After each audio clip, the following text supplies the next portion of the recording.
et qu'on regarde globalement, là maintenant, côté, j'allais dire côté entreprise, côté employeur, le diagnostic que vous pouvez avoir les uns les autres sur justement, Lionel, toi tu seras un peu des deux côtés, puisque tu es à la fois concepteur, utilisateur, entreprise et tout ça, et on est tous un peu, vous êtes tous un peu l'ensemble. Est-ce qu'on a les bons outils, les bonnes approches pour évaluer les besoins du terrain et pouvoir les transmettre justement aux concepteurs? Comment, là cette fois-ci, on s'approche, j'allais dire, pour le coup, la décision de modalité de conception? Comment vous voyez les choses? Et je vous propose donc plusieurs regards de ce côté-là. Donc Lionel, le premier, avec l'expérience à la fois qui est la tienne et la puissance, si je peux me permettre quand même, de SNCF, puisque juste pour rappeler les choses, les premiers UX Forum qu'on a tenus, il n'y avait que des grands.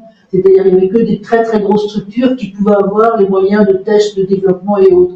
Et petit à petit, nous, on s'est donné aussi comme principe de regarder les plus petits, voire aussi les PME de ce côté-là. Et puis, j'allais dire le côté aussi du chef d'entreprise, cette fois-ci concepteur, c'est Kevin, c'est toi de ce côté-là avec Emma de ce côté-là. Et puis, Antoine, si je peux me permettre, vous êtes notre autre candidat qui ne l'est pas vraiment et qui est dans l'optique, une forme d'optique, à la fois une optique business et qui a été la vôtre du passé, la façon dont vous voyez, j'allais dire, ce périmètre peut-être un peu nouveau pour vous, ce qu'il en est. Voilà, ça sera à vous, à tous les trois. Alors j'arrête le partage et puis je te demande, Lionel, à toi si tu veux bien voilà, prendre les choses.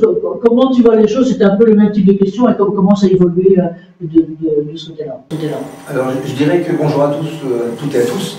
Alors effectivement, hein, j'ai bien aimé moi, les trois premières présentations. On parle beaucoup du besoin, mais je crois qu'il faut qu'on sépare la notion d'analyse du travail, d'analyse des contraintes qui va permettre de formaliser un besoin. Et je crois que c'est important de faire cette distinction-là. Si on ne fait pas cette distinction, à un moment donné, on va réduire à « j'ai besoin de quoi ». Mais si on n'a pas fait une analyse précise des contraintes ou une analyse d'activité, on risque d'oublier certaines choses et de regarder que certaines parties, certains besoins, mais comme on sait toujours, hein, il faut qu'on creuse cette partie-là. Je crois que ça, c'est vraiment quelque chose qui est important.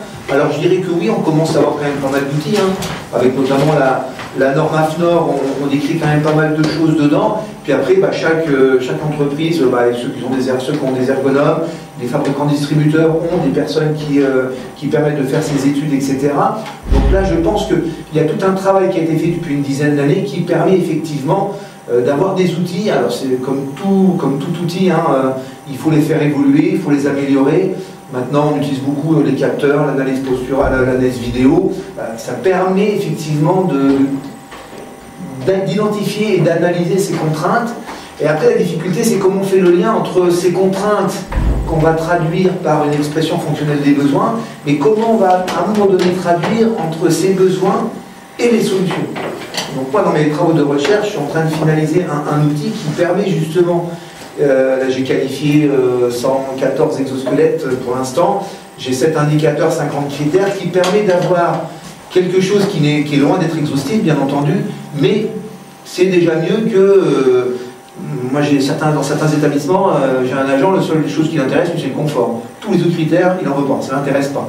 Donc ce qui est important, c'est d'arriver à montrer qu'il ne faut pas regarder que le confort, pas regarder que le poids, pas regarder que le niveau d'assistance, mais c'est bien une mise en lien de tous ces critères-là.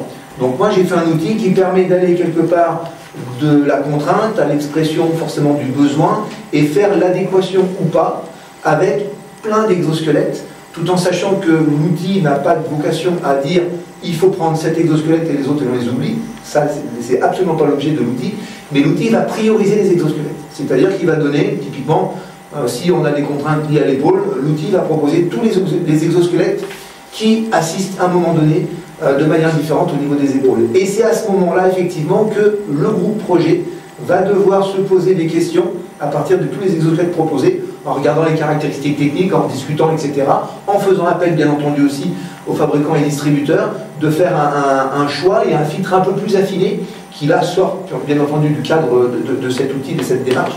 Mais je crois que ça c'est important. Et en plus, je trouve que les fabricants distributeurs participent, de par leurs travaux et leurs interventions dans les entreprises, à diffuser la culture autour de la technologie exosquelette.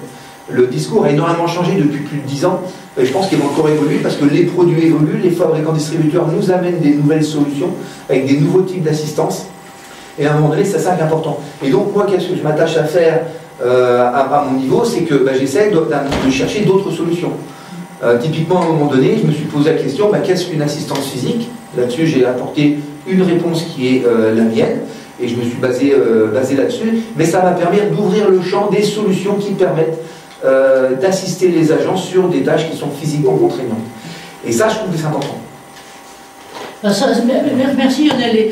Tu ouvres sur une autre dimension, qui est celle de la complémentarité des outils, c'est-à-dire que les études peuvent déboucher bien sûr sur les exosquelettes, mais ça peut déboucher aussi sur d'autres choses. Donc là par exemple, ce qui est intéressant dans ce que tu dis aussi, c'est que c'est pas un modèle ou un type particulier, mais c'est vraiment plutôt une analyse de situation et de besoins globalement que tu fais. Bon, l'une des questions que j'aurais envie de poser, mais peut-être après, on va passer la parole à Kevin, Régis, s'il veut bien globalement là maintenant, j'allais dire lui, chef d'entreprise de l'autre côté, comment il sent évoluer la maturité justement de critères de décision ou de compréhension des problématiques. Alors c'est toujours difficile de vous poser les questions sur vos clients, si je peux me permettre, donc tout ce que vous pourrez dire sera retenu contre vous, mais enfin complètement. Mais après, la question pour toi, c'est juste pour laisser le temps à Kevin de se préparer, mais la question pour toi,